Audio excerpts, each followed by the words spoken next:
Although we have been assured that this discharge of 2.7 to 3.5 million gallons per day of mine water into the Big Muddy will not pose a hazard to individuals using the river for kayaking and canoeing, it's frankly difficult for us to believe that water with that quantity going into the Big Muddy will not create turbulence in that particular area that could pose a hazard to people that are kayaking or canoeing, especially if they are relatively new to the issue of trying to maneuver around hazards in the water.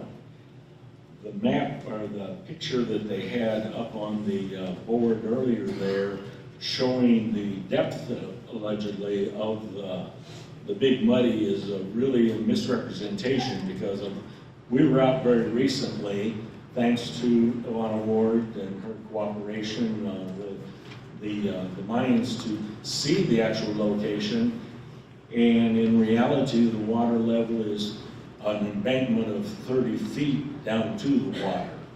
So I would really like to know if anybody knows what the depth of the Big Muddy in that area is currently, because it surely isn't 30 feet deep for the diffusers to be pouring the effluent into the water. 3.5 million gallons a day would seem to create some turbulence. I don't care if it is directed to be on the bottom of the water, the bottom of the stream, and it supposedly is on the side that the natural flow of the river is going to push all of that polluted water up against the one bank, and magically it's not going to spread out over the entire flow of the water, so that fish will conveniently swim down on the upstream part of it and not be impacted by that. That's what we're supposed to believe. In addition to the turbulence issue, there's a concern for the high concentrations of sulfates, chlorides, and other pollutants that might pose a danger to people if they fell in the river in that particular curve where the water is. Because some of the individuals that have expressed concern on our website take their children out for kayaking and canoeing on the Big Muddy, and they're very concerned that this might be an added hazard for them. We have concerns that the anti-degradation assessment is deficient because it seems to totally be focused on the water quality issues while not giving any assessment to the impact on the recreational use of the Big Muddy and the potential economic impact of reducing Big Muddy's contribution to the region as a tourism destination. The assessment also identifies the Big Muddy, as others have suggested, as being impaired due to sulfates, chlorides, and several other factors, but ignores the fact that the plan will inevitably result in more contamination of the river. The reality is the proposed dumping would result in some increase in the TMDL, the total maximum daily load. Just because the diffusers are located near the bottom of the river out of sight doesn't change the fact that dumping is occurring. At best, it minimizes the portion of the river that's immediately impacted, and the plume may be not evident to observers, but nevertheless, it is there. We would hope that the IEPA is not saying that pollution is acceptable as long as the water quality limits are not exceeded. Does it have to exceed the 500 milligram level in order to cause alarm? I would hope not. It's still impairing the river more than what's already impaired. Maybe rather than having the diffuser hidden underwater and outside, it would be preferable to just have a pipeline that pumped directly into the Big Muddy so people could see when the pollution is being dumped in rather than having it hidden near the bottom. Surely we're not saying that the Big Muddy is already impaired, but what's a little more contamination? How will the monitoring equipment be installed to ensure that it's secure when the water levels vary so drastically in that region? We were out there, like I say, 30 feet at least down to the water level, but during flood stage, it's much higher than that. It's almost up to where we were walking. There aren't any bridges in that area or any real sturdy structures in order to attach the monitoring equipment there like it is in Murfreesboro. So there's something going to have to be constructed there to obviously protect it from floating debris, trees, and all the other things that come down during the floods. How will the diffuser vents be protected from people continuing to use the location as a dump site from large objects? I assume that there's going to be a fencing off of that area, but currently, as we saw, there were deer carcasses that had been dumped over the side, and in the past, it's a historic dump site for larger objects that people just wanted to get rid of. So if somebody dumps a refrigerator or something off there, has that potential of damaging the vents. As far as the monitoring goes, our recommendation would be that the monitoring be done the same way the USGS service does in Murfreesboro. Have it continuous, have it accessible to anybody that wants to look it up on a website.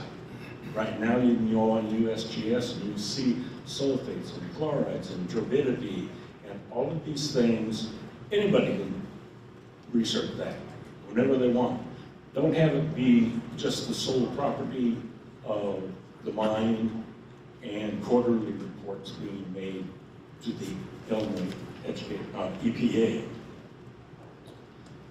Lastly, if the pipeline can be approved, in spite of all of the numbers and statistics that other people have documented, then how many more pipelines can be approved to dump into the big money, as long as it's not a massive, excessive amount that occurs at one particular time? I know the Sugar Camp mine has already been approved for a pipeline, has not been built yet, so they're not dumping yet. If this is approved also, that's 2. How many more can be approved? Because it'll just be an incremental degradation of the big money. Thank you.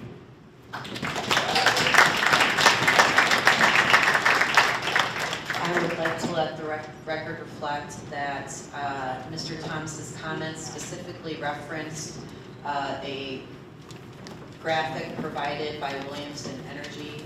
That graphic has been provided in a scale available to be entered into the record. That will be entered into the record as Exhibit 241. Mr. Freeman, you'll be up next to the microphone, and following David Freeman, we have Gene Seller. Good evening. My name is Dave Freeman, F-R-E-E-M-A-N. I'm actually here because I love the Big Muddy River. I was born and raised within probably 1/8 of a mile. I own property right now, about 3/8 of, I call it oceanfront property on Big Muddy. And I care very much about the Big Muddy. I've fished it and hunted my whole life. I actually do some commercial fishing on the river, mainly a hobby, but I do put up my winter's meat, flathead catfish. But through the years, I've seen many fish kills, especially say approximately 30, 35 years ago. I saw below the big ditch that comes out of here, and when we did have several businesses in the area, after a big rain, we had a lot of poisons wash into the river, and I've seen absolutely thousands of fish die. Actually now, if I do take home a big channel, cut it open, and the livers will have white spots on it, so there's poison in the river, been put in there for years. One thing that does scare me, right south of Ziegler, we have a sewage lagoon, and I know it's EPA regulated evidently, but the runoff actually is very detrimental to the river.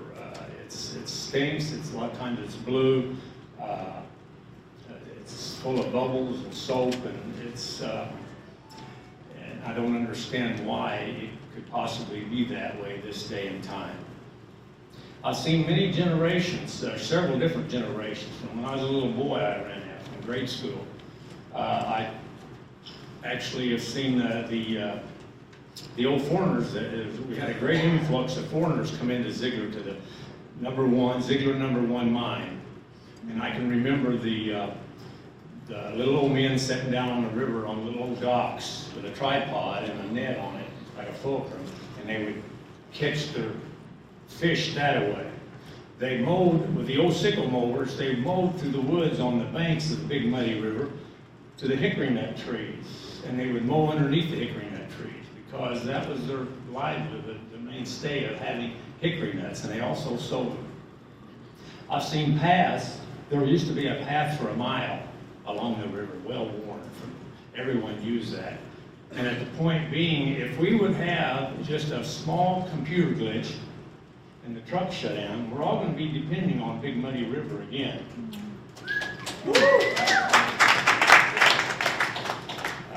So we do definitely need to take care of it, and that's something we all need to think about. It's just, we can't have any carcinogens going in there because, you know, all the fish live off the phytoplankton, the zooplankton, et cetera, et cetera. And if we damage that little small part of our ecosystem, we will have the trickle down or the trickle up effect.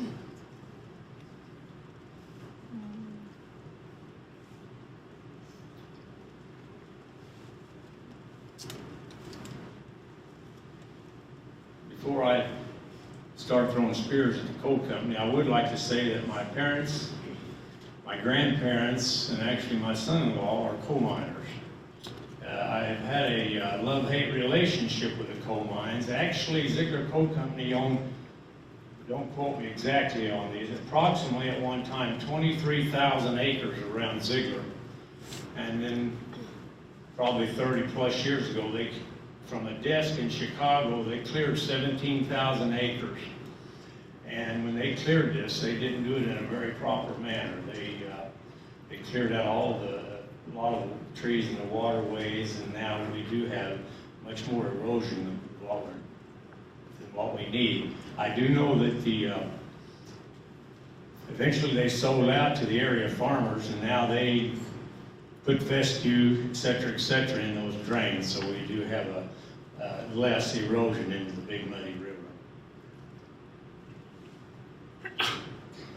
I've always lived my property also. I have property where I do live right on the edge of Ziegler, and it's been right next to the Ziegler #2 mines. And for 50 years we put up with gob piles there. Finally, a few years ago, they reclaimed the mines, supposedly came in and put 2 to 3 foot of dirt on that property.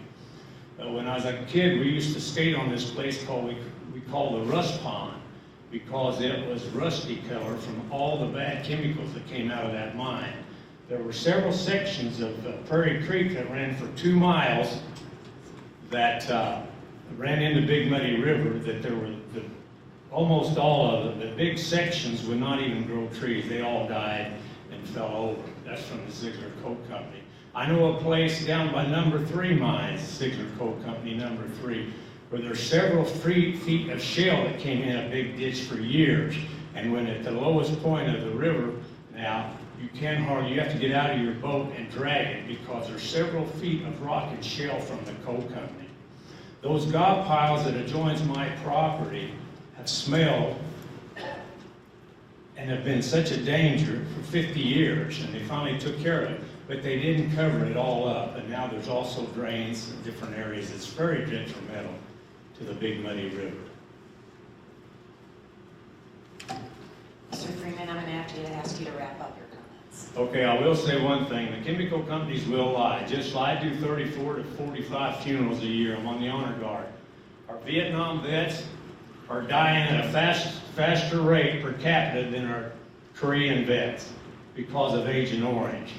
The chemical company lied to our farmers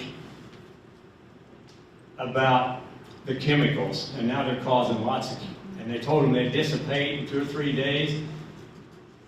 Now they're poisonous. Find out they're giving us the human species cancer. Thank you very much.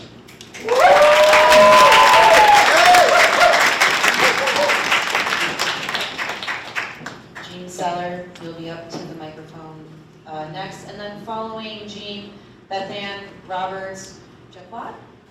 Jacquot? Thank you, appreciate it. Gene, you can begin.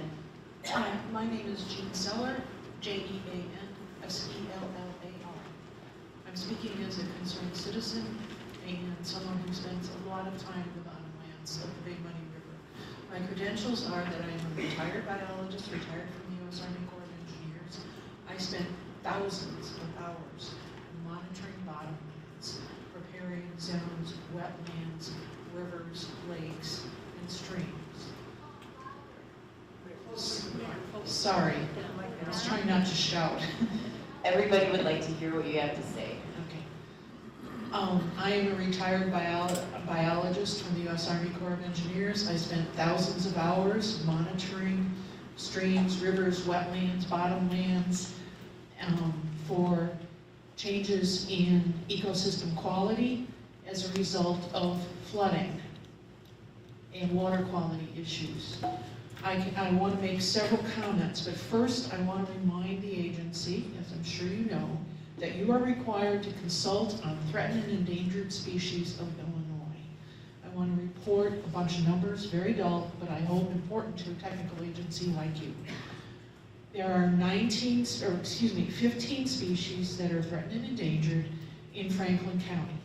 There are 21 in Williamson County. In Jackson County, there are 57. In Union County, there are 60. These are all species that are affected by or most of them are species that are affected by the Big Muddy River. Of those species, there are 30 threatened and endangered plant species that live in bottomlands. I have a great deal of personal experience that shows that rare species such as that are directly negatively impacted by floodwater, especially polluted floodwater. They are dying out. One of those species is only found in the bottomland of the Big Muddy River in Illinois, and it's rare outside of Illinois. 2 comments. One is that the mean flow is not very meaningful to other organisms. They care, as a number of other people mentioned, about the rare toxic events. It only takes a short time of exposure, ranging from a few minutes to a few hours, possibly days, to poison and kill them. I think the agency needs to be looking at different numbers than mean base flow, or mean peak flow even, on a monthly level. The other thing is that there are no, and I repeat, no thorough studies of the Big Muddy organisms. I've checked endlessly through professional documentation. It's a difficult river to study if you don't have a fair amount of money. I want to strongly encourage the agency, the Illinois EPA, to require a thorough documentation of the species that actually live in the Big Muddy River. You're going to find a number that are not listed already by the state. For example, the pallid sturgeon has been caught in the Mississippi River, right outside the mouth of the Big Muddy. The Big Muddy provides habitat that's perfect for the pallid sturgeon. The alligator snapping turtle, which is gradually increasing its population in Illinois, partly but not totally due to reintroduction programs, is documented from other streams in the vicinity. The Big Muddy habitat is fine for alligator snapping turtles. So I want to strongly encourage you to do that study with a responsible, or a group of responsible, objective scientists. Thank you.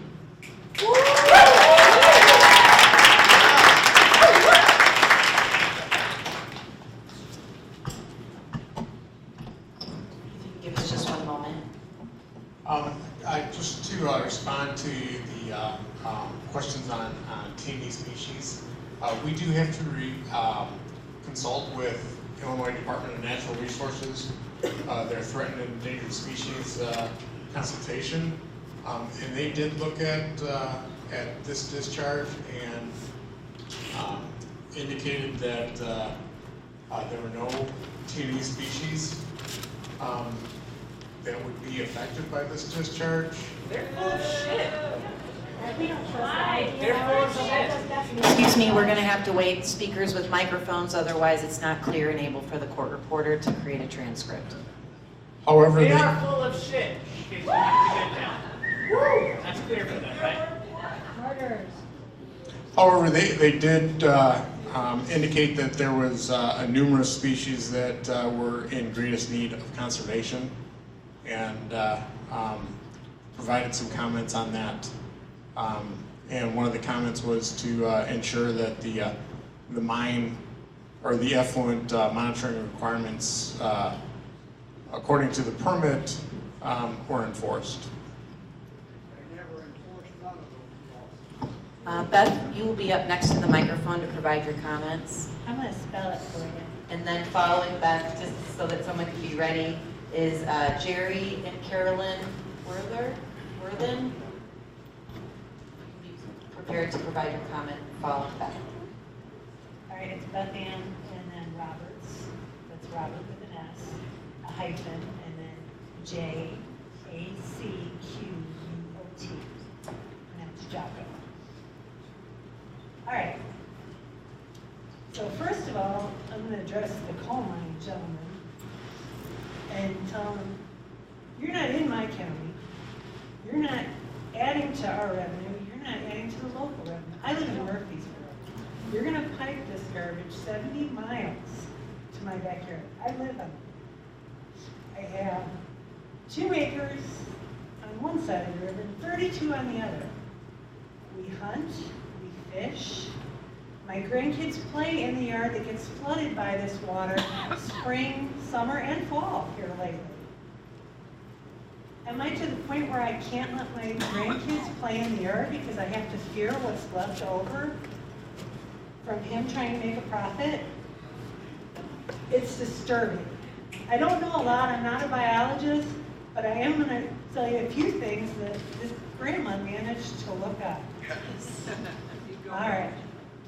Runoff can change the pH to the same level as vinegar. Runoff from coal mining. Coal releases heavy metals. Research shows that nearly every metal analyzed, there was a coal leachate that exceeded international water quality guidelines. For example, some metal samples from low sulfur western U.S. coals exceeded the Canadian water quality guidelines for protecting aquatic life. Combined efforts of chemical and physical stressors on stream ecosystems is a decline in ecosystem health, loss of biodiversity, which is fish, macroinvertebrates, and algae. Acid mining drainage has eliminated fish completely from some rivers and streams, and others support only a few acid-tolerant species. Coal mining practices not only destroy the streams and the river's beneficial uses, but the stream, river themselves by drastically altering their physical characteristics. If an environmental disaster occurs, taxpayers will pay the cost of the cleanup caused by the coal industry. Costs of pollution and habitat destruction negate any benefits that may come from this. The economic impact is no longer positive, and the health effects only make it even more costly. Recent studies in Illinois found that coal mining in the state resulted in a net cost to the state of almost $20 million, without even including any external factors. $20 million they're costing you. They're not bringing you money, they're costing us money. Other industries will be affected because they depend on the ecosystems that coal mining destroys. Tourism is one of those industries. I'm sure several of us have been on the wine trail. Don't let them kill that. Negative effects on the ecosystem lead to worse health in the population, which has an impact on healthcare costs, compounding the economic impact. One quick question, I'm going to give it to the lawyer. What does EPA stand for? Can you say it a little louder? Environmental Protection Agency. Did everybody get that? Environmental Protection Agency. Thank you. Worthen. Jerry Worthen, W-O-R-T-H-E-N. my wife Carolyn is with me. And we own a farm on the Big Muddy. And it's been in our family since our forefathers, or my forefathers, I should say, since 1836. And it's a centennial farm. My dad never thought to take care of that, and we had it listed after my mother and my father died. But right now we raise, my son took over the farming, and he raises grain in a field that overflows just about every year anymore. And because of flooding last year, he had an awful time getting the crops in and getting the crops out. But we feel that the dumping of wastewater in the Muddy River is going to deteriorate the ground that we have. It's valuable ground as long as you can keep the water off of it. Now, I've got a year's network that I read river gauge at Sand Ridge every day. And from 1993, the river was 6 inches over the Muddy River, the new Muddy River gauge, or ridge. It was 6 inches over the deck on it. And now this one here, you would be surprised as how far it was over it several times this year. It got up at one time at 360.62 feet. That is sea level. And it went on that way for about 4 months. We drove out of our house to get out and go after our groceries with a tractor, because this water just kept coming up and coming up. And it was up for right at 4 months. And we couldn't stand any more water to be poured in the Muddy River. Right now, this morning, I read the gauge, and it was 340.09 is what it was this morning.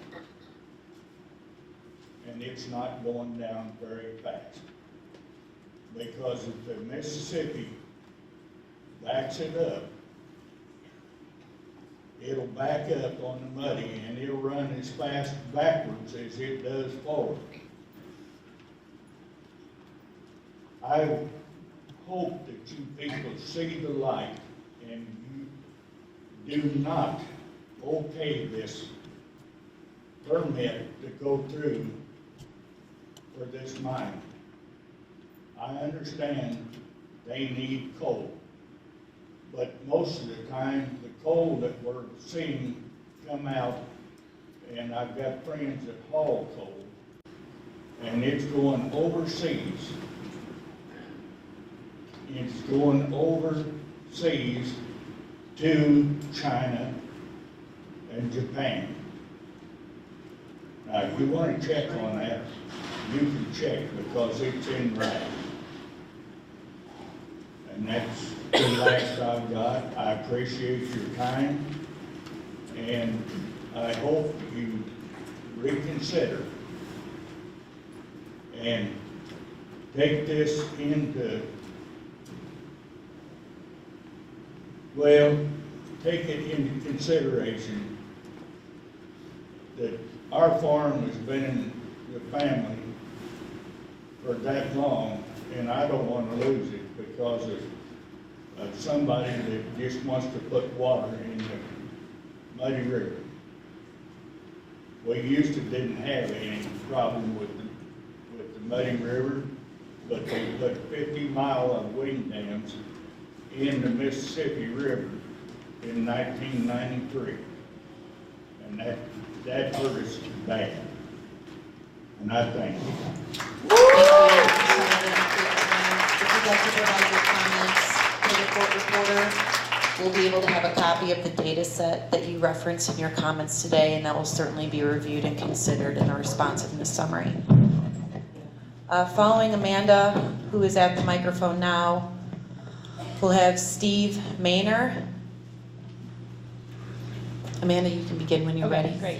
My name is Amanda Pancott, and I work with Prairie Rivers Network. Can you spell your last name? Last name Pankau.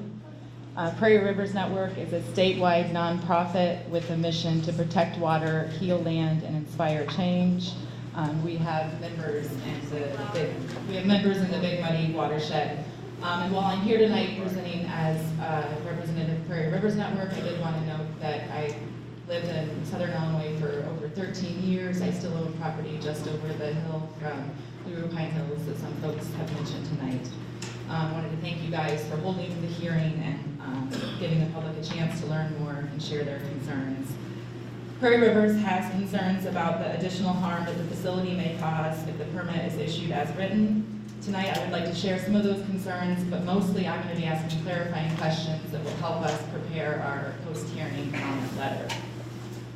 So to begin with, the anti-degradation assessment prepared by the mine notes that the 90th percentile background level of fluoride is 30 milligrams per liter, and the report states this number comes from the Illinois EPA. So we FOIA'd the last 5 years of water quality data from the Big Muddy at Plumfield, just north of the proposed discharge point. There, Illinois EPA monitors quality parameters every 6 weeks as part of their ambient water quality network. We analyzed that data and found the 90th percentile chloride concentration was actually 108 milligrams per liter. So I wanted to ask tonight, how did the mine come to use 30 milligrams per liter as a 90th percentile?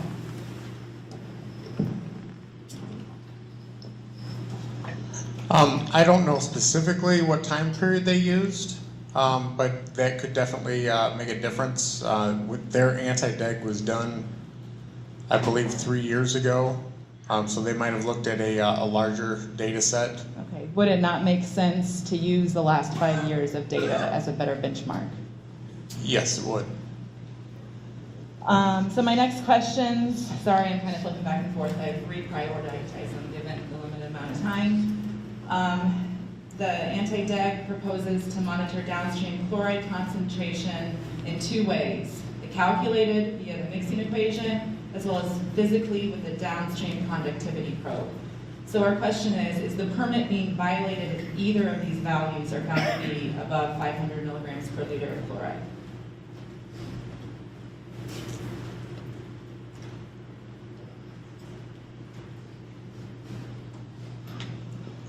Yes, I believe it would be a violation either way. Okay, and the way we read the permit, it does not seem to require the mine to report enough information to evaluate that mixing equation. So for example, it doesn't appear that the direct measurement of effluent is required. So is the mine required to monitor and report the effluent discharge rates and chloride concentrations coming out of the pipe?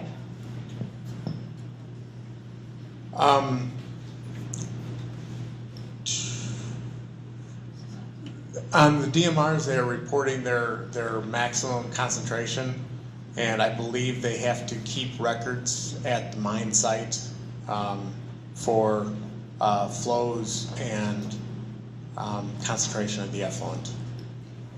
Okay, I think we would suggest that if they're required to meet that mixing zone, that they're reporting the effluent concentration, the effluent discharge, as well as the upstream concentration and upstream discharge. So the permit proposes continuous monitoring of chlorides via the conductivity upstream and downstream of the discharge. Given the multiple constituents and given that multiple constituents can impact conductivity, and I don't know that I want you to answer this question now, but we are curious at how will the mine develop that accurate calibration? Does the agency have to approve that calibration curve derived by the mine? And are the calibrating values also recorded on the DMR? So do we have all that information that they're using to do that calibration? We have written to the FES permit that they've got to get the siting of those conductivity meters approved by us. That's something that we can consider as to approving the calibration curves. Great, thank you. So, as I've demonstrated with these questions, the permit is written in a way that compliance will ultimately rely on the feasibility of the monitoring scheme for discharge outfall 11. So the availability and accuracy of upstream and downstream chloride concentrations, as well as those effluent concentrations, will be critical for any measure for public accountability. So an independent third-party research institution would be much better suited to monitor this rather than the mine. The USGS routinely monitors these types of stations and has a robust system for making that information available to the public. The mine should fund USGS to install gauging stations and make public the real-time data that the mine will use to determine their allowable discharge. We have further concerns about the impact on aquatic life. We're curious to know if there has been any in-stream monitoring for fish data, aquatic invertebrates, as well as mussels in Pond Creek or the Big Muddy River. The diffuser design document states that effluent is expected to be negatively buoyant or try to sink to the bottom of the stream until adequate mixing has occurred. Given that the highest concentrations will be located on the riverbed, we think that the river should be assessed for mussels. Has a mussel survey been done in the Big Muddy River? When I looked through my documents, I didn't see that, so I don't think it has. Okay, so again, we think that a fish survey, a mussel survey, and an invertebrate survey, pre-construction as well as long-term monitoring post-construction would be or should be required. Amanda, I'm gonna have to ask you to wrap up. Okay. I think I have more, but I guess a couple last questions. I know I'm not supposed to speak to the audience, but I'm speaking to you guys as well. The Sugar Camp Mine has a permit approved to build a similar pipeline to the Big Muddy River. Do you know if that pipeline will be constructed? They have a permit to discharge from the agency. Okay. The permit to build the pipeline is handled by IDNI. Okay. So we've ran some numbers that show if you have chloride coming out of that upstream proposed Sugar Camp discharge, as well as this one, and we just want to make sure you guys are taking into account that potential given you've already granted the permit. Yes, we've taken that into account. One of the things that we did was required the conductivity monitoring upstream. So their calculations have to take into account what's upstream already in the stream. Okay. Thank you.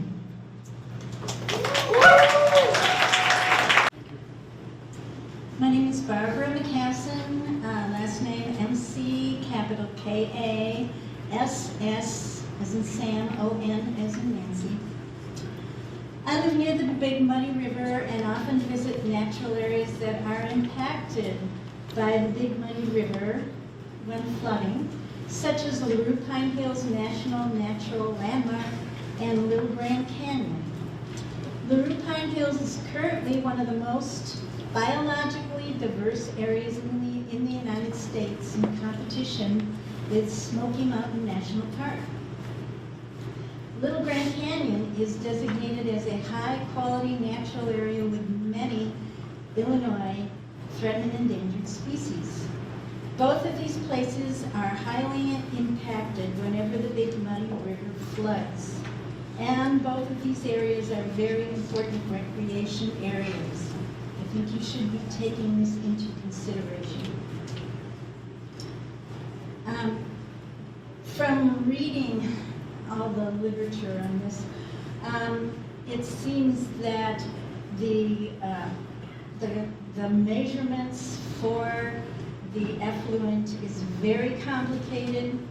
I'm wondering how will IEPA verify all these calibrations, how they will work so that the effluent will stay within the limits of the regulations. And I'm wondering if that is why IEPA is allowing huge fluctuations of the sulfates and chlorides, sometimes far above the standards set by the regulations. Even with a diffuser, what gives Illinois EPA any confidence that there will not be acutely high concentrations that can gravely harm the fish, macroinvertebrates, mussels, plants, and other wildlife that depend on the Big Muddy River, especially near the 011 outflow location? Science has shown that organisms have trouble regulating osmosis through their tissues with such high concentrations of chlorides. How current are surveys of fish and macroinvertebrates in Pond Creek and the Big Muddy River?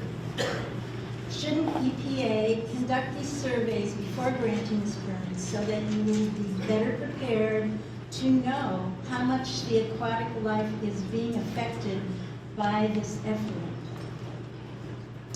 The fact that the bond required for the discharge pipe into the Big Muddy River does not cover harm caused by the effluent is very concerning.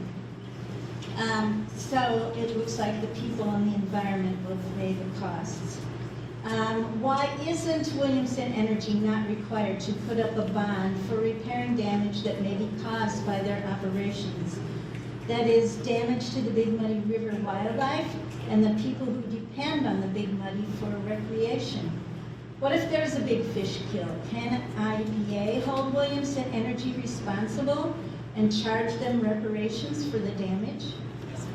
Can Williamson Energy be held responsible for restoring fish populations?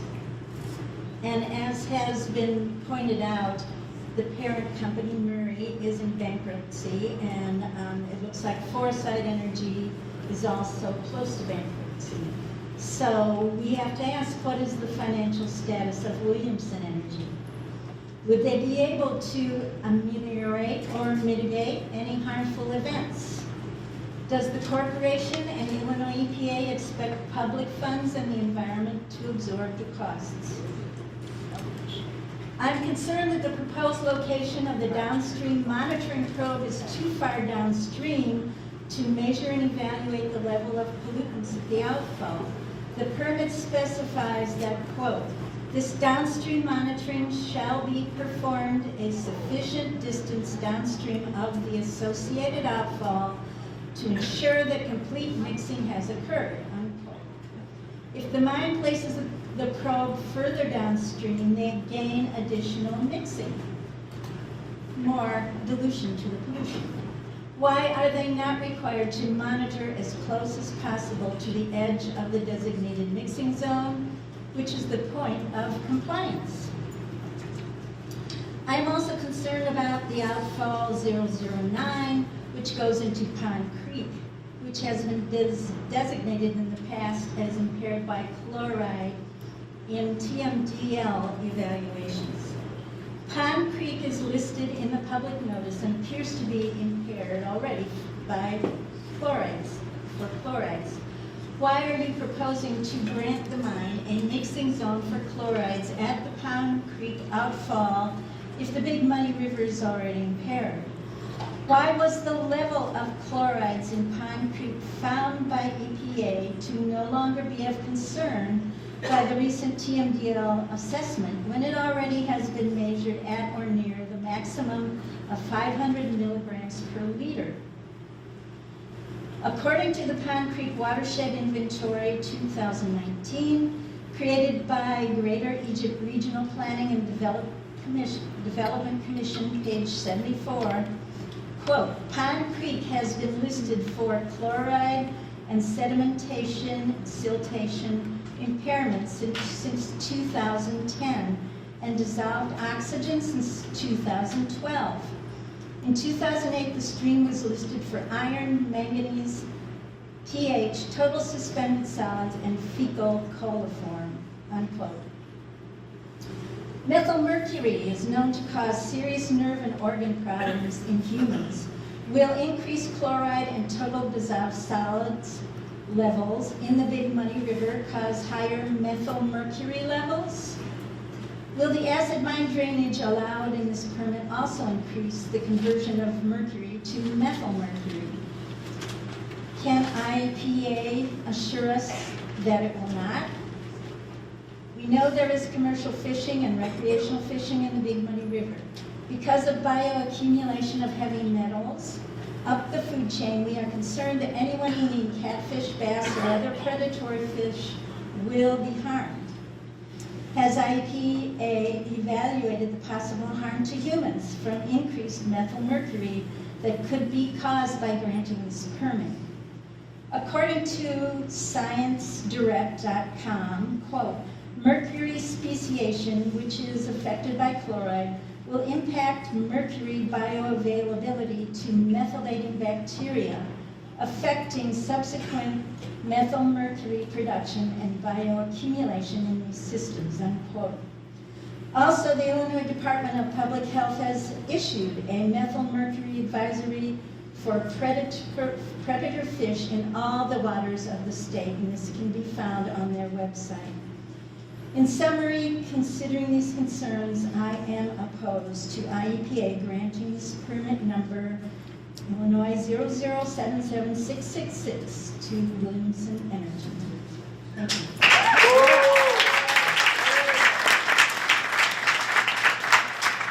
Chuck, you'll be up to the microphone next to provide your comment, and following we'll have Jacob Bolton. Jacob, if you're still here, if you can make yourself prepared to follow Chuck. Hello, my name is Chuck Paprocki, P-A-P-R-O-C-K-I. I'm a member of SAFE and a member of Carbondale Spring.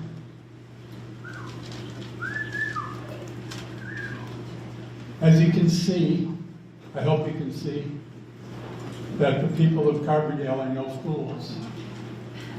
We understand and love our natural environment, and we know that we are asked to abide being poisoned because a private mining company is unwilling to clean up its own mess and protect its workers. Now, this is just me asking a question personally. According to what I understand about the EPA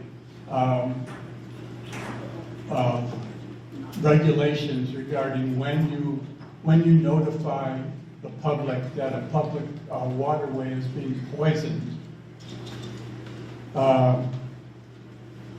you calculate that if the chlorides and sulfate poisoning is above 250 milligrams per liter, that there's no reason to tell the public that they're being poisoned because the taste is so bad and the water stinks so bad that there's no need to tell the people what is obvious. That's my understanding of your rules and regulations about not warning the public about these poisons. Now, according to the parameters that I see in your document, for poisoning, you're allowing 1,250 milligrams per liter for sulfates, 5 times the poisoning level that people notice, and 500 milligrams per liter of chlorides, which is double that amount. And this is being added to our water supply every second, every hour, every week, every month, every year, for as long as the mine is open. And I want to know if you really believe this panel of EPA agents that this is really safe for the people of Southern Illinois. I just want to make a statement. We, the people of Southern Illinois, want the state of Illinois and the EPA to know that we hold you accountable as well as the mining companies, for any destruction to any life form in our environment or to any adversity to human health in southern Illinois as a consequence of granting these companies the right to pollute our environment, knowing full well the potential risks of these actions. Thank you.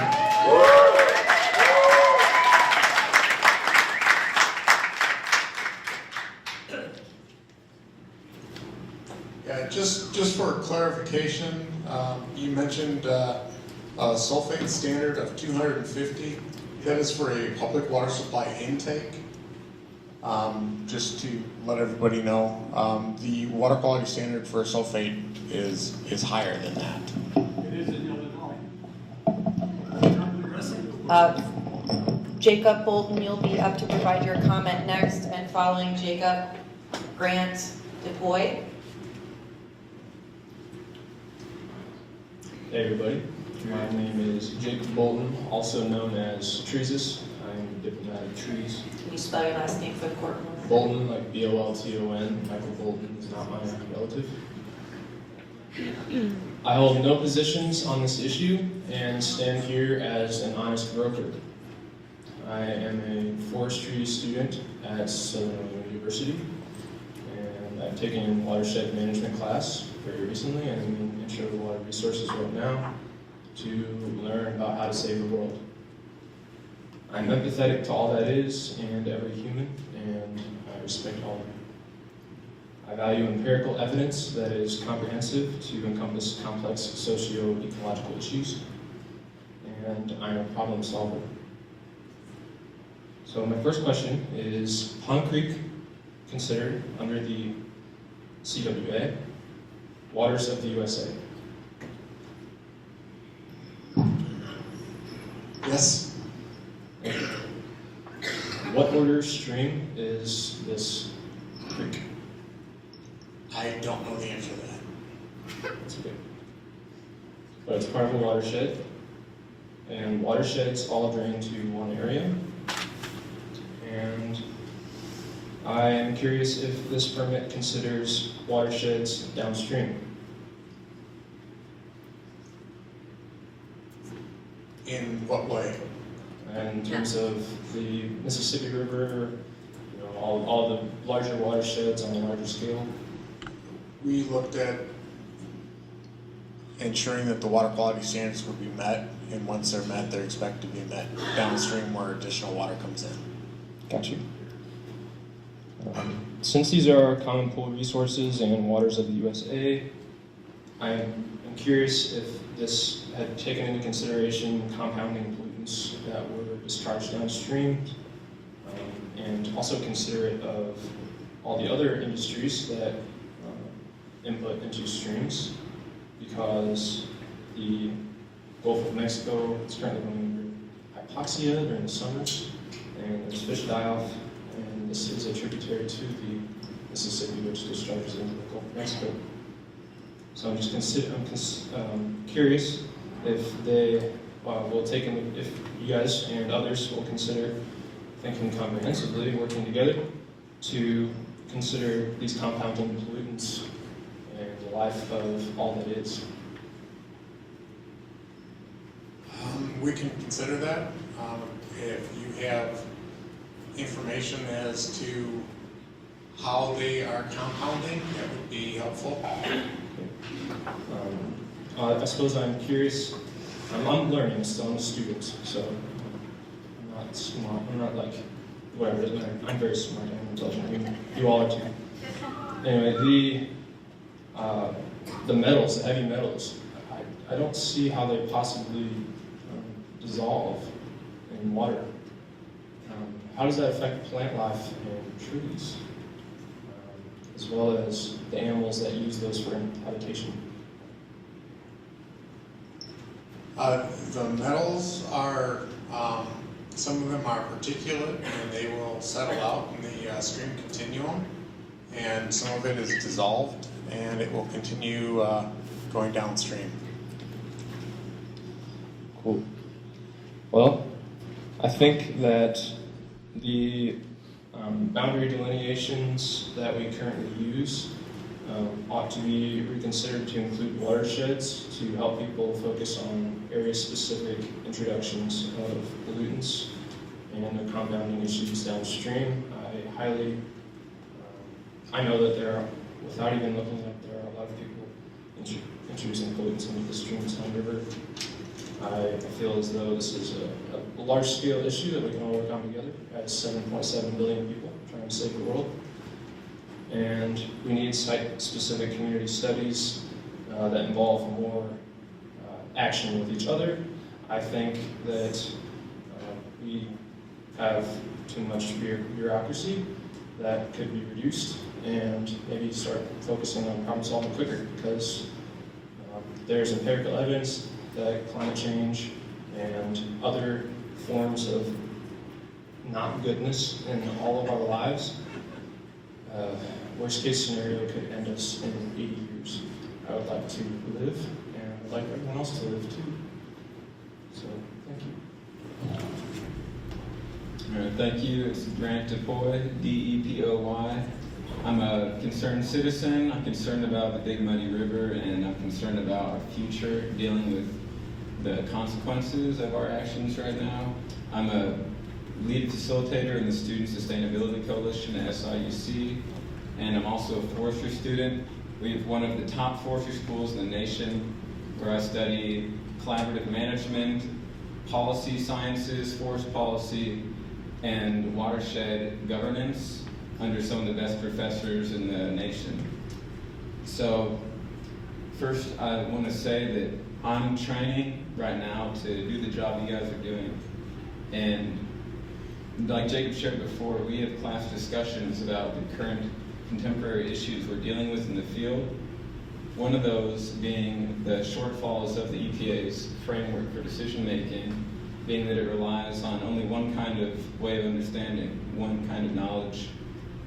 And we need to expand our field to take into consideration the other ways of knowing, being local experiential knowledge. And I think we've heard from a number of people here today that they have knowledge regarding the locality of these issues that our framework is not prepared to address on this hyper-localized scale.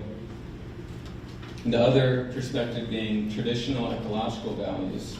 So just one quick question I had was, if in this decision making there have been platforms made for the consideration of the indigenous people's values of this area?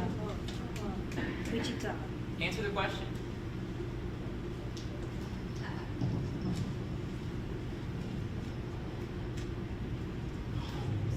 We have a redacted geology report on 7 burial grounds, so that's a very valid question. I don't think we've seen that information, so if you provide it for the record, we can take that into consideration. Colonizers. So thank you. I think it'd also be well to consider a platform for the local people who live on that land and the land affected by the Big Muddy right now. I think it's clear in our field we need to move towards more democratic ways of decision making. I think if we were to collect wisdom from the people here, see very clearly that this decision has not been democratic. I don't think a lot of people here feel that their voices are being heard, and we're scared because we don't know who's making the decisions. We don't know who's the one with the pen in their hand putting down the final yes. So I need people in my field to look up to. This is going to be these issues I'm going to be working against my whole life to turn around these decisions made an ill understanding of the consequences we're going to have to deal with. So I'm scared for myself for the future, like Jacob said, worst case scenario. Who knows what we have in the future? I don't think we have room to be taking these risks right now. I don't know who's benefiting from this other than those 500 families that the man mentioned earlier. But we need to make a world that works for 100% of humanity here and not just a handful of people. And if it's another 50 years, and if this is ensured to be in production for another 50 years, that's also not a future I want to live in. So I'm also a visual learner. I just wanted to leave this with, If you're in this room and you don't support this, please stand up right now. Stand up if you don't support this. And if this passes, raise your hand up if you're going to keep fighting against this to turn this around. All right, thank you. John Wallace, Wallace, John, John. I want to talk a little bit about this region, a little more than I think other folks have, because the natural wonders, the incredible landscape that we have here, and the Big Muddy River downstream of the outflow pipe will actually enter, this water will pass through some of this unique areas. Before I do that, something that caught my eye, which raised my dander, I might say, was Southern Illinois, an article about this hearing coming up, in which several people were quoted from the Illinois EPA. One in particular was Kim Briggs, the media representative for your organization, and she's made a comment that this meeting was not a popularity vote. I find that offensive. We live in a democracy. You all know that. If you are, I'm a retired public servant, and you all are public servants now. And when the public stands up and says no, you need to listen. Mr. LeCrone, you were quoted as well, and you made some comments about, it's not a hearing that we're going to. The chances are this isn't going to be a yes or no determination from your agency. I get that there are lots of steps in this process. I understand.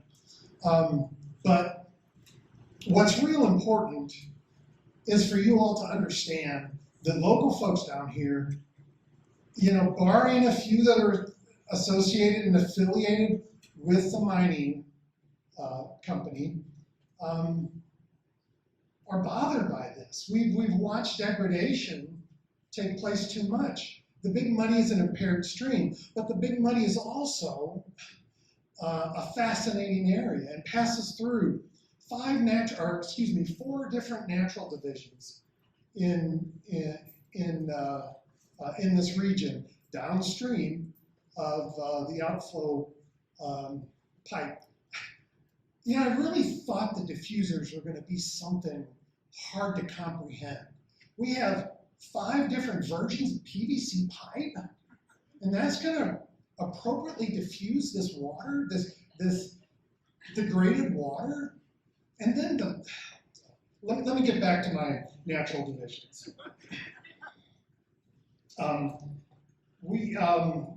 It passes through the southern Till Plain, then into the Shawnee Hills, and into the Illinois Ozarks, the Ozark Plateau, and the Mississippi River bottomlands. So the Big Muddy passes through some really unique areas that you don't have in Springfield or aren't found anywhere else in the state. And as it passes through these areas, it also passes through a real important chunk of public land, the Shawnee National Forest. It is the largest single ownership of land in the state, 287,000 acres, and it's public land. It's land that I use, that many people around here use. And the Big Muddy is a stream that I've used, and many of us around have used for recreational use, for just appreciating the scenic beauty of this area. As it passes through this area, there are, in Jackson County, I lived in Jackson County for about 25 years, and I still recreate in Jackson County. I own some land in Jackson County as well. But as it passes through the Shawnee National Forest, Little Grand Canyon was mentioned, and again, one of those national natural landmarks. LaRue Pine Hills, it passes nearby. There are a number of different floodplain and different types of wetlands that the stream passes through.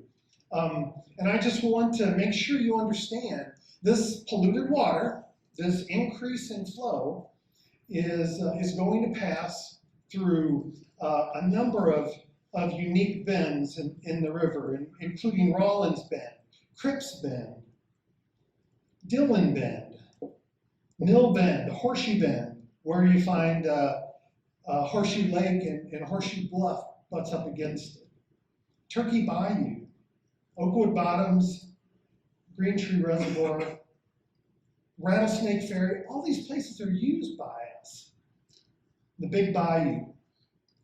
You know, I've canoed the Big Muddy with groups of people. I one time took a class of high school students and camped out in this floodplain, in one of these bends on the National Forest. So it was a very memorable time, several years ago. I hope to do it again.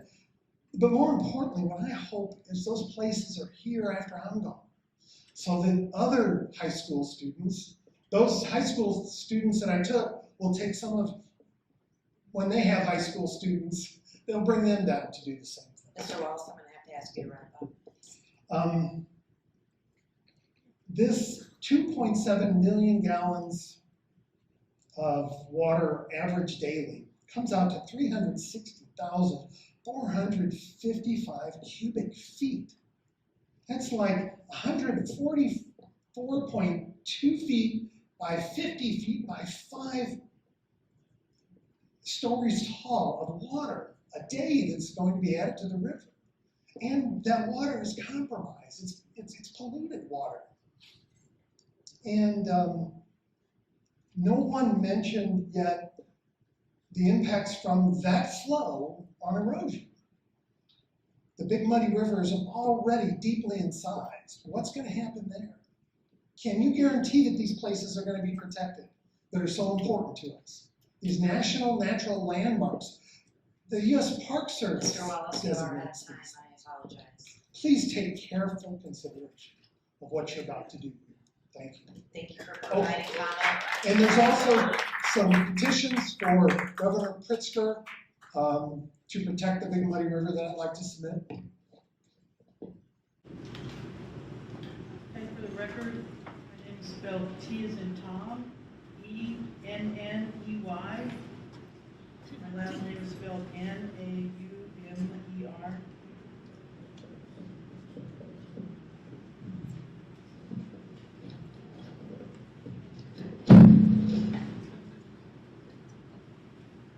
Can you hear me now?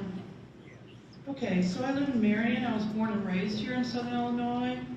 My family's been here for over 150 years. I'm a CPA and a certified fraud examiner. And I also studied finance at SIU a couple years at the doctoral level. So I know a little bit about analyzing financial statements. The question, what has the EPA, Illinois EPA, done to analyze the financial condition of this company? That is not something that we look at for issuing an NPS permit. Oh, really? IDNR may do that by issuing the issued bonds, but that's not something that we consider. So they have a bond for $500,000 for reclamation of the pipeline area, but as I understand it, no bond for anything that might occur in the river. Is that right? I don't know what their bond is. You guys don't know. You're analyzing this to see if you're going to permit this thing to go forward and you don't know? Really? Yes, you're correct, ma'am. That's the bond for the pipeline. But not for the effluent? No, not for the effluent. That's the bond that OMM issues the company for constructing the pipeline. Okay. Is that enough? To reclaim the pipeline, I believe so. 12 miles is enough? I am not actually an expert of calculating the bond. So This is there's something no- with IDNR is IDNR, huh? So we should be talking to them, huh? about the bond, yes. So it won't enter into your decision making? Really? No, ma'am.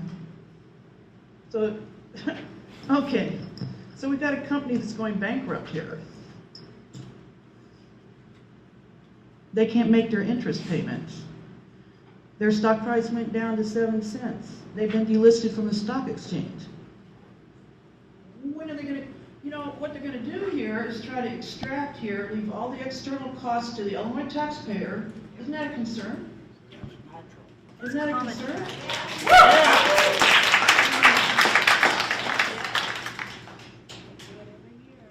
And I've heard at least 20 people up here give reasons, any one of which should negate this project.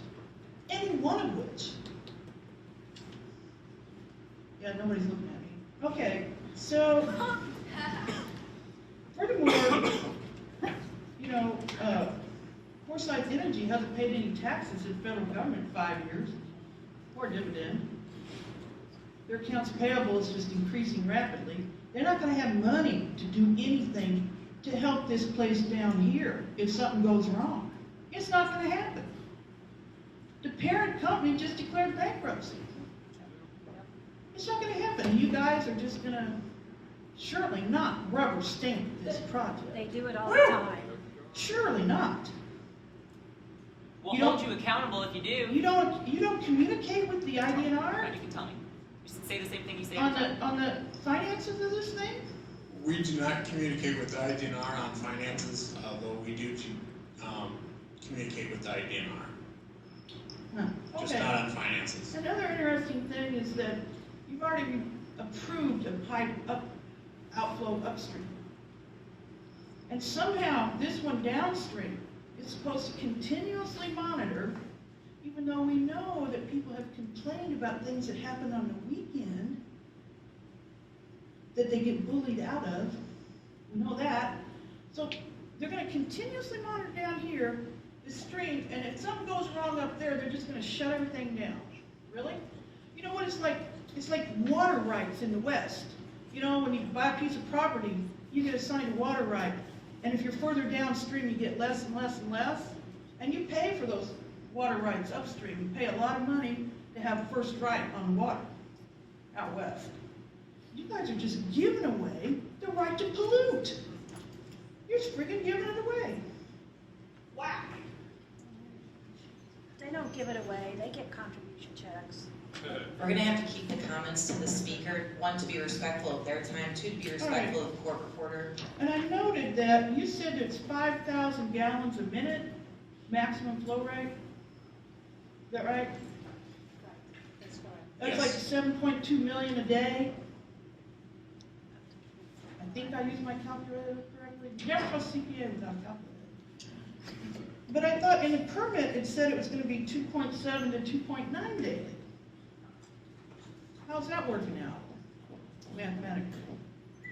That's political. Anyway, we've got this Ohio millionaire, Bob Murray, who just paid himself $14 million out of the company before he declared it bankrupt. And Foresight's directly underneath that, and it's going bankrupt. If you look at the financials, which I have here, which I can enter into the record, they're going belly up. What are they gonna do here when it's cleanup time? How are they gonna pay for that? But you guys aren't looking at the finances. Why? Seriously. You guys should be ashamed. Ashamed. IDNR is the entity that collects bond for mining facilities to ensure cleanup. Insure, like they do that is- reclamation. That is not the agency's, that is not Illinois EPA's responsibility. Well, you know it now. It's gonna go in the record. Mr. Edinger, if you can give us just one moment. Okay, I'd like to kind of explain a little bit more about what our authorities are in response to her concerns about financial stability. The NPDES program is a federally delegated program. The Illinois EPA is a delegated state to administer US EPA's program. The NPDES permitting program does not contain any financial assurance requirements, and our agency does not have any authority either under the delegated program agreement or via the Illinois Pollution Control Board to require any financial assurance or for there to be a financial assurance analysis of the company. So we just have to follow the Pollution Control Board regulations for what we can and can't consider in the issuance of a permit. Mr. Lacrone, can I, excuse me, Mr. Lacrone, I beg to differ with you to some extent. I'm Albert Ettinger, I'm a lawyer, I represent the Sierra Club here. Under the Illinois Environmental Protection Regulations for anti-degradation, you're only allowed to grant a new loading to a water body if it is reasonably necessary to accommodate important social or economic development. If this mine is going to go bankrupt shortly, this discharge is not necessary to accommodate important social and economic development. In fact, what it will do is create negative economic development. And what you are basing your decision on is an anti-degradation analysis, which is only considered what is good for the company and the economic development that it claims that it will create.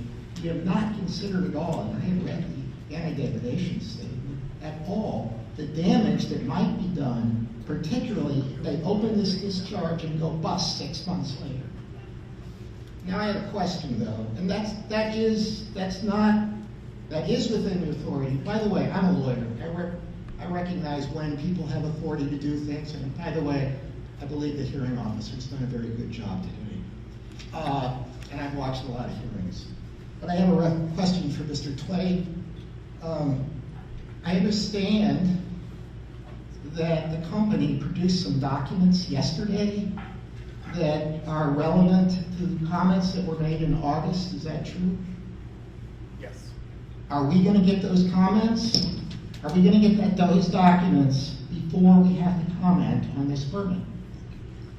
They're available by FOIA now. Yeah, and I will give 30 days. We need those documents now because we got 30 days to comment.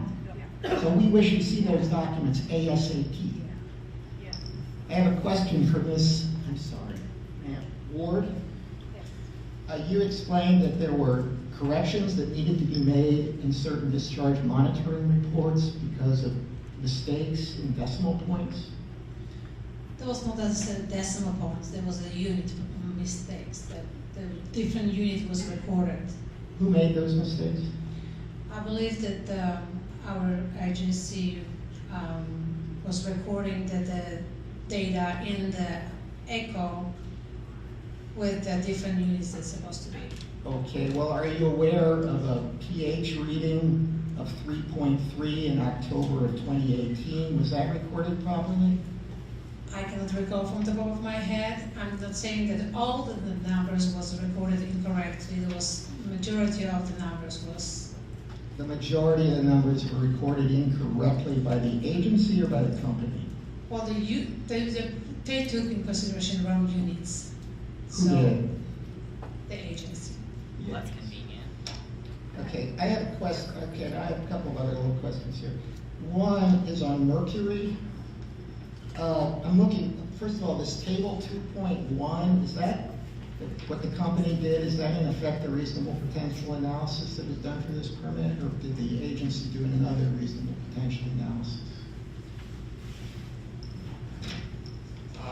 I'm not sure what you've got there, or did it come I've got table 2.1 to the anti-degradation analysis that was done in 2016, and it was based on data between September 2016 and the 1st of November in 2016. It's that document that they used to conclude that we don't need to worry about mercury or iron or several other constituents because in their view, these numbers did not exceed the water quality standard. Offhand, I'm not sure that we use those numbers. Okay. I'm not positive that we were aware that they were in the document. I'm sorry, you weren't aware of the anti-degradation analysis? You didn't mean to say that. No, I was saying that I didn't know that those mercury data were in there. Let me pull it out and see.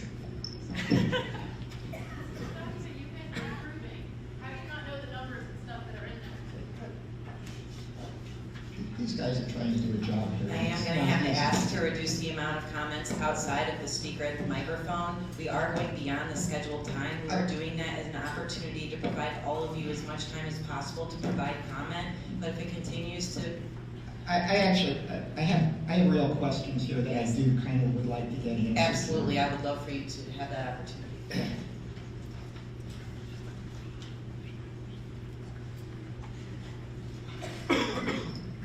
I don't see that I looked at that data for the anti-deg purposes. And you said it was in table 2.1? Table 2.1 of the anti-degradation analysis that was written by the company in 2016. We'll take a look at that. Okay, well they use, in order for them to conclude that there is no problem for mercury, they rely on this data, which interestingly comes down to 2 parts per trillion, which sounds really great, and they find there's no detects up to 2 parts per trillion. But as they note themselves, the water quality standard is half of what they measure down to. Has the agency done any work to assure that the reasonable potential for mercury has been measured down to where it would measure a violation of the mercury standards? It's my understanding that the company is continuing to take metals data for determination of reasonable potential, but we have not seen that data.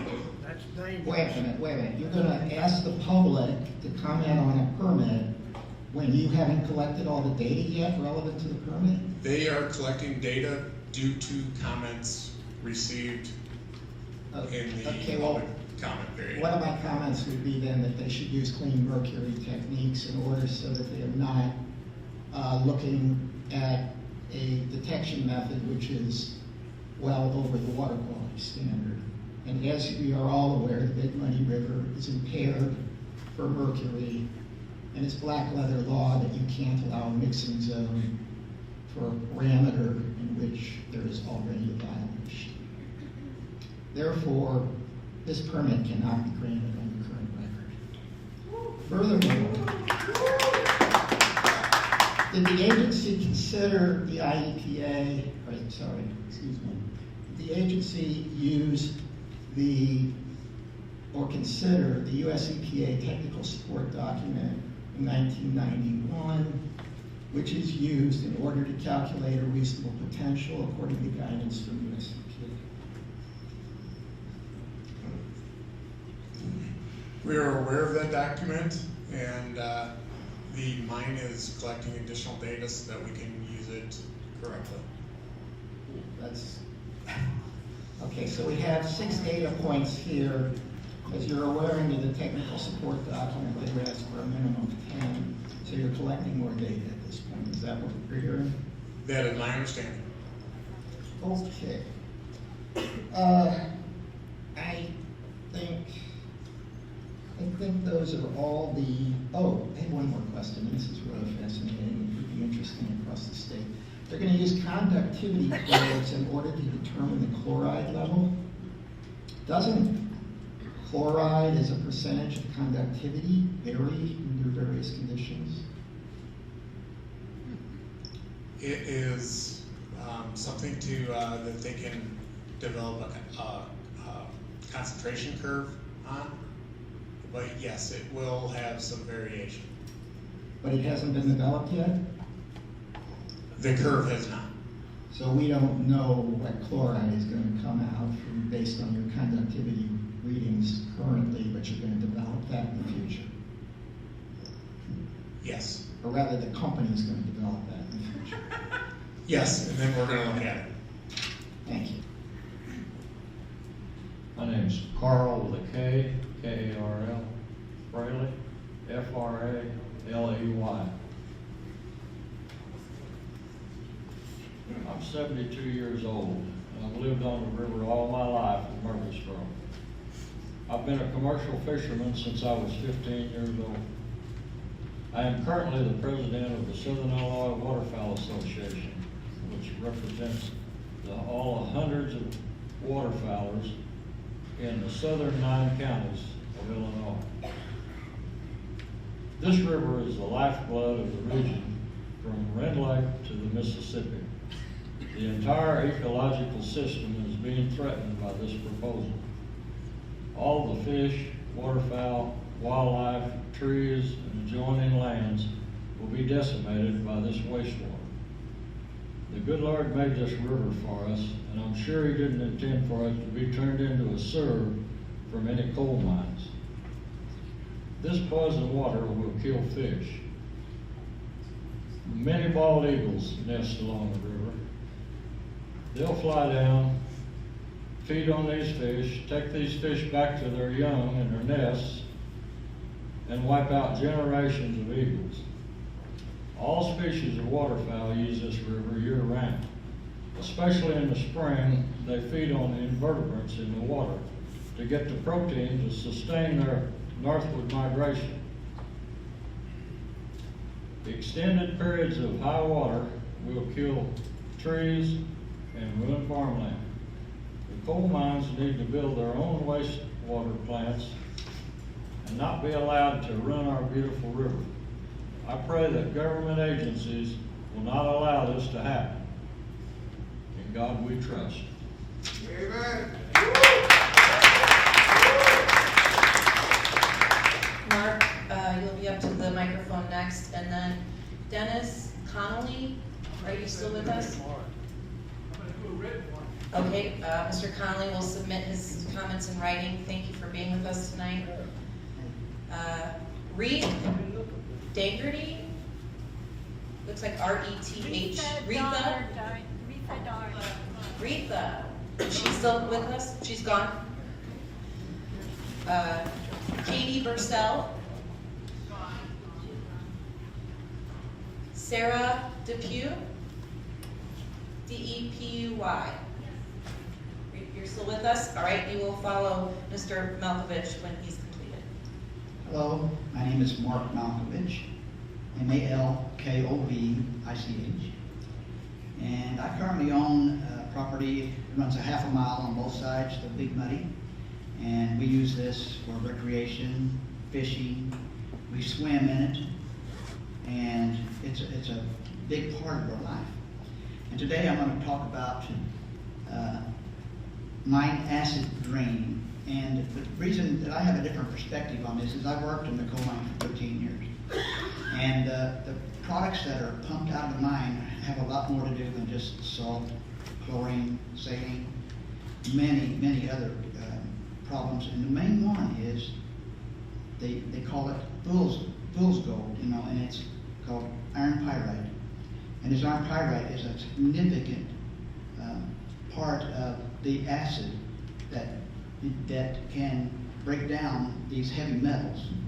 And that when I worked in the mine, I could see that they had also a lot of things. They would pump this water into big pits. These pits would be covered with oil and grease and no telling what else. Also now they implement a diesel mining. That diesel fuel would begin to come on top of those pits. And then when they pump this water out, it would all go to the same place. So I have an article here, and it's from the United States Environmental Protection Agency, and it talks about acid mine drainage. Acid mine drainage is currently the main pollution of surface water in the mid-Atlantic region. Acid mine drainage is caused when water flows over or through surface sulfur-bearing materials, forming solutions of net acidity. Acid mine drainage comes mainly from abandoned coal mines and currently active mining. Acid mine drainage degrades more than 4,500 stream miles of mid-Atlantic region with the loss of aquatic life, restricts stream use for recreation, public water drinking, and industrial water uses. And you say, well, what is mine drainage? Mine drainage is the metal-rich water formed from chemical reaction between water and rocks containing sulfur-bearing materials. The runoff formed is usually acidic and frequently comes from areas where coal mining activities have exposed rocks containing pyrite, which is the fool's gold. And anybody that's ever worked in mine, it's in the coal seam itself. You'll see a lot of times they come up with these like little, they call them gold dollars, and it's pure iron pyrite. And that is one of the main ingredients. And so how does the mine drainage occur? Mine drainage is formed when pyrite and iron sulfide is exposed and reacts with air and water to form sulfuric acid and dissolves iron. Some or all of this iron can participate to the form of red, orange, or yellow sediments in the bottom of streams containing mine drainage. The acid runoff further dissolves heavy metals such as copper, lead, mercury into ground and surface waters. As this here gets pumped into this, these minerals get absorbed into the water, and mercury is one of the main ones that has the ability to really poison our water system. And the rate of degree by which the acid mine drainage proceeds can be traced by the action of certain bacteria. Certain bacteria can also increase that action from the acid. Some of the problems associated with mine drainage, they contaminated our water, our drinking water. They disrupt the flow of reproduction of aquatic plants and animals, especially like the ones that live on the bottom. Since I live there with the big Muddy River that runs across me, that we used to see mussels, different washboard and other flat mussels, almost none around anymore. But there used to be a lot of them. So that affects it quite a lot. And then also it's corroding effects of acid on parts of infrastructure such as bridges and other metal structures. The results of the acid mine drainage is one of the region's most serious water pollution problems. It is only an ecological concern to the states, but it is not only an ecological concern to the states, but it's also economically concerned as well. A region impacted by mine acid drainage often has a decline in valued recreational fish species such as trout and other, but we don't have trout here, but also the catfish, the predatory fish can eat the other smaller fish and get this concentration of mercury, and then as we catch the fish and we eat them, we're eating that mercury in a concentrated form. Because over the years they eat all the little fish, the mercury stays with that predatory fish. And so as we eat those fish, we in turn get that. So a regional impact by acid mining often has a decline in valued recreational fish species, as well as general decline in outdoor recreation and tourism, along with contamination of groundwater drinking supplies. And I see, people need a job, but every mine that I work at is gone. It's gone, and they have a huge mess. And the EPA had to come in. It took many years to do reclamation, cover up the old dog piles, and this is something that's going to happen to this mine over here one day. It's going to happen. It happens to all of them. Taxpayer money. And so that, in order to, this problem with pollution is a long-term problem, whereas the problem with employment is a short-term problem. We have to think about the future. So, I thank you very much.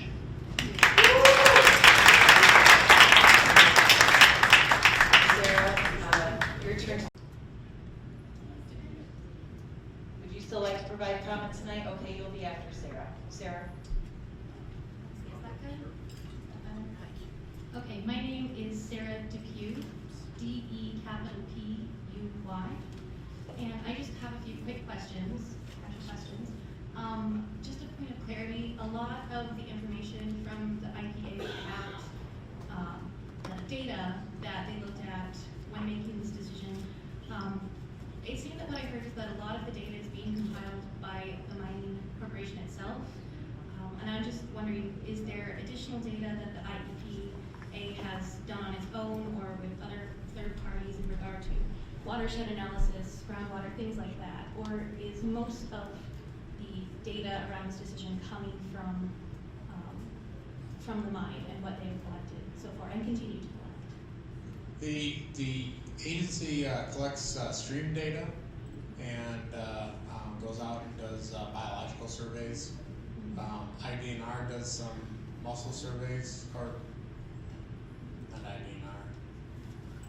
INHS. Thank you. INHS does some mussel surveys. But most of the data, if not all of the data of the effluent is coming from the facility. Okay, and does the IEPA have any plans to conduct its own analysis, as the effluent comes out, and then the IEPA just does regular analyses and tests further on, just as regular practice? Is that going to be something that the IEPA will include as a point in future documents?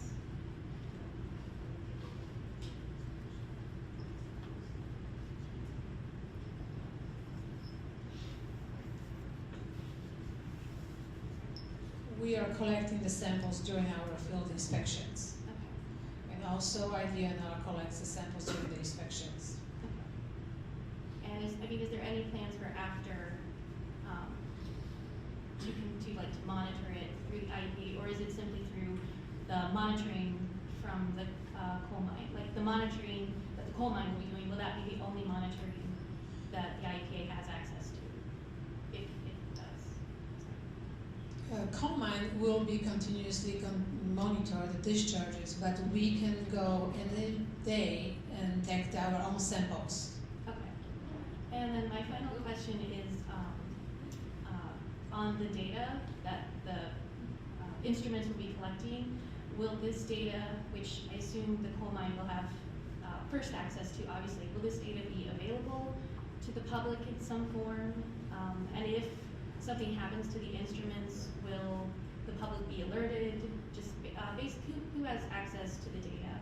I completely understand your concerns. Well, if anything is going to go wrong, the pipeline is not going to be able to discharge. And downstream measurement of the very edge of the mixing zone is going to be reported daily on the DMRs to the agency.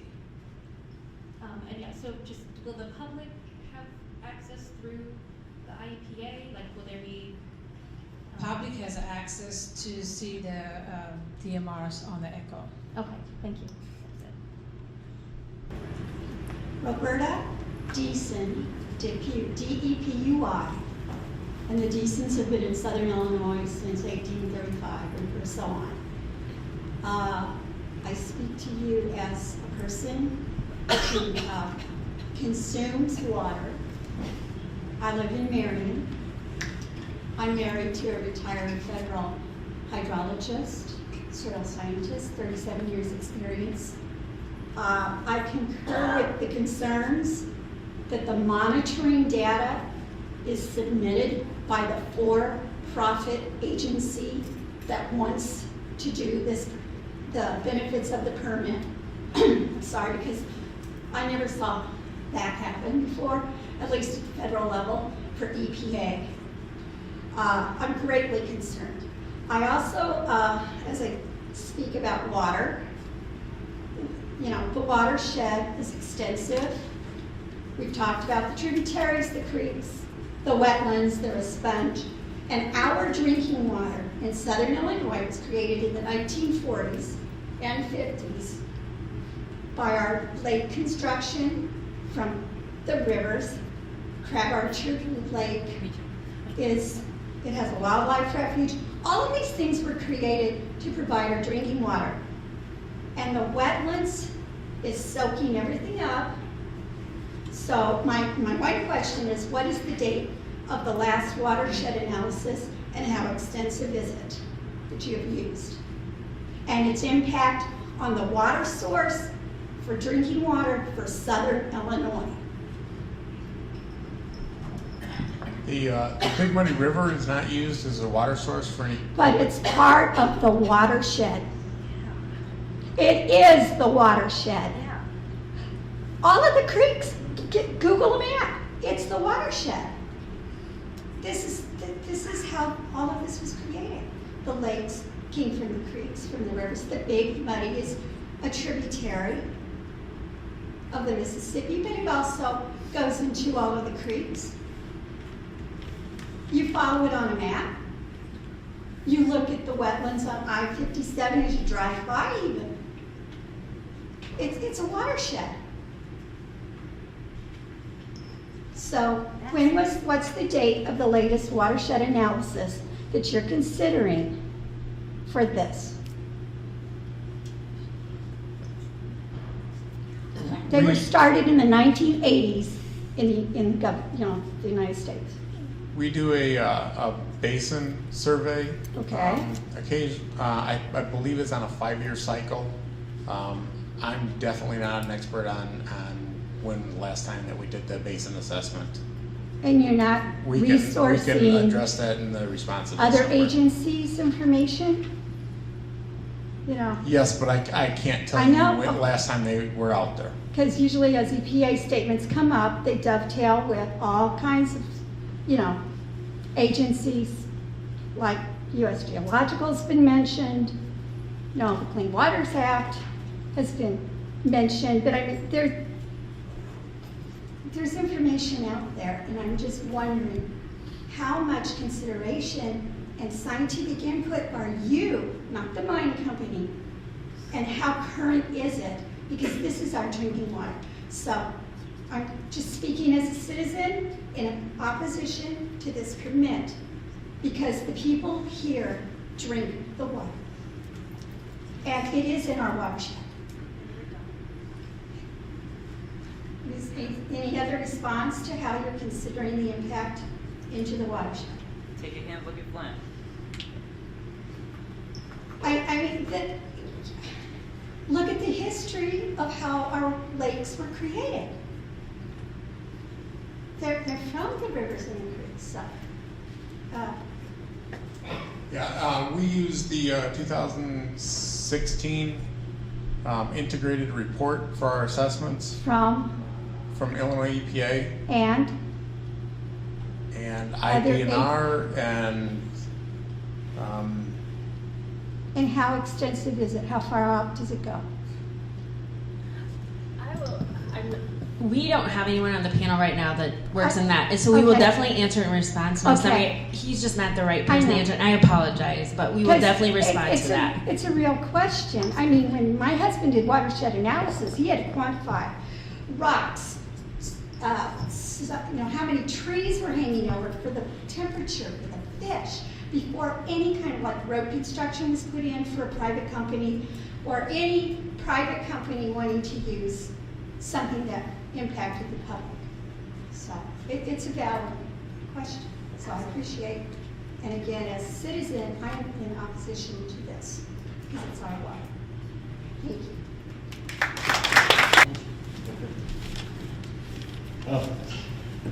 First of all, thank you for coming out and listening to us and our concerns. Appreciate your time. I'm a citizen of Carbondale, Illinois. Been watching this for a while. I'm glad we're having this hearing. I just want to be on the record as being adamantly opposed to this. A couple of things. And I used to work for the city of Carbondale, and I used to have the ability to issue a NPDES permit. I didn't have to deal with waterways, so I feel for you people. But the very name of it, National Pollution Discharge Elimination System, is problematic. We're not eliminating, we're taking it down to what we believe is a safe level, but we're not eliminating it.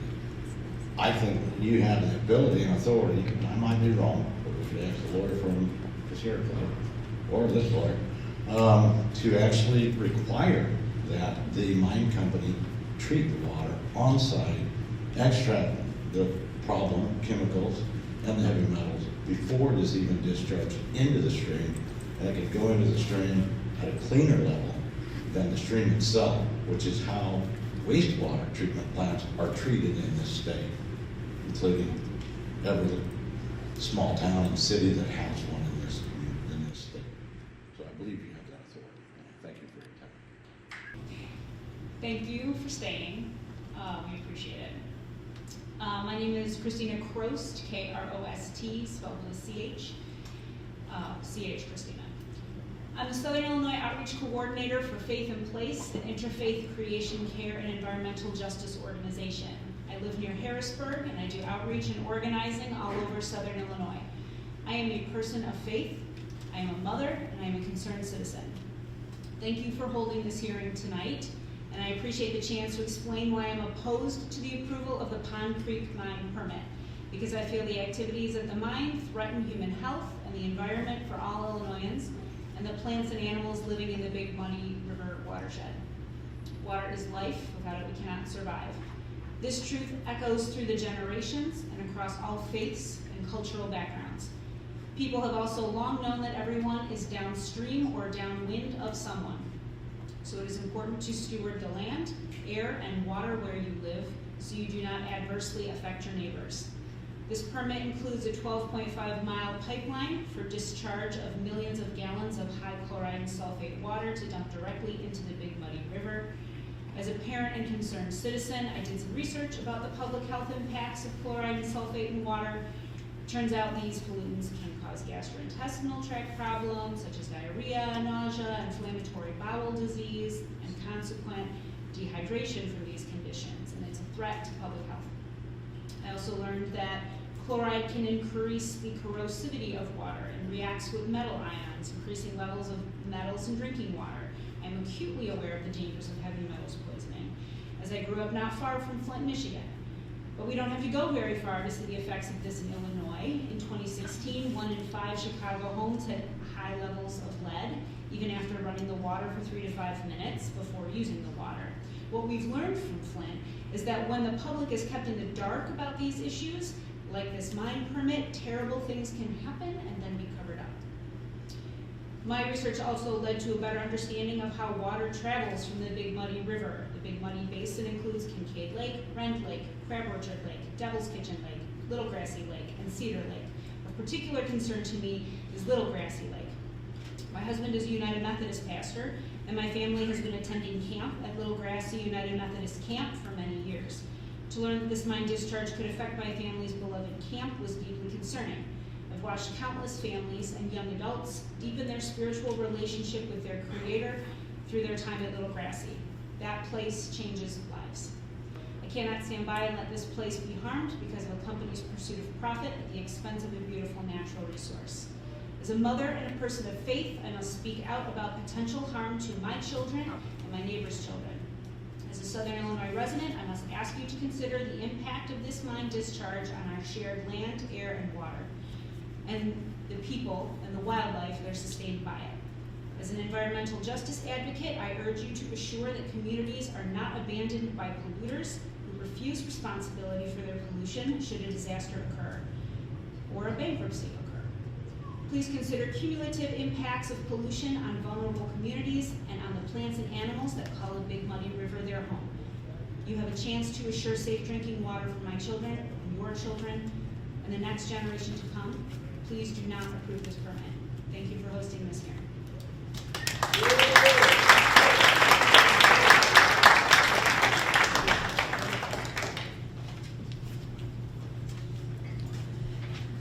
We are out of time for this evening.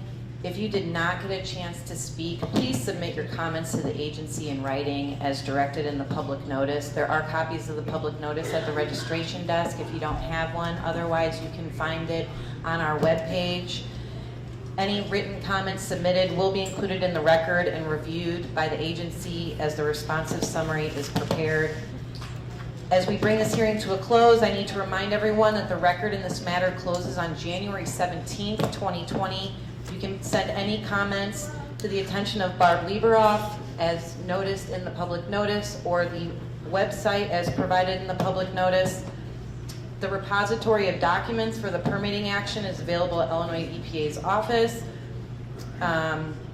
There are other additional documents that have been referenced here tonight as being recently received by the company. You can obtain those through a FOIA request to the Illinois EPA. That can be done through our website. You can also contact the agency if you need help in crafting your requests. I know someone referenced tonight that one request was denied and a second request was worded differently and you received responsive documents. If you're concerned about receiving the documents that you're seeking, please feel free to contact the agency and we will do what we can to help you craft a query so that you can be provided those documents as quickly as possible in order to help you develop any additional comments or questions that you may have regarding the draft permit. Thank you for your participation and your cooperation tonight. The time is 9:34 p.m. and this public hearing is adjourned. Thank you.